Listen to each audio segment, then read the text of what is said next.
এটা স্বনির্ভর কৃষি বাড়ির কেঁচো সার সংগ্রহ চলছে। এই যে কেঁচো সার সংগ্রহ।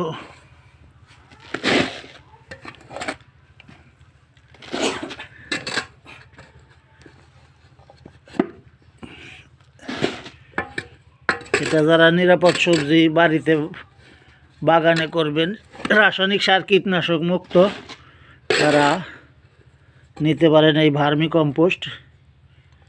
এগুলা কম দিলেও হবে, বেশি দিলেও কোনো ক্ষতি নাই, কোনো রিয়াকশন নাই।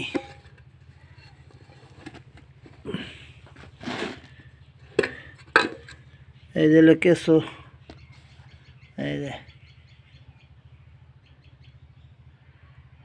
এটা 110 দিন বাঁচে, তারপরে মরে যায়। যে ডিম পারে ছাউটায়, সেখান থেকে বংশ বিস্তার করে। এখন তুলতাছি, এই যে 24টা চারিতে এরকম কেঁচো সার সংগ্রহ চলছে। যারা নেবেন যোগাযোগ করতে পারেন।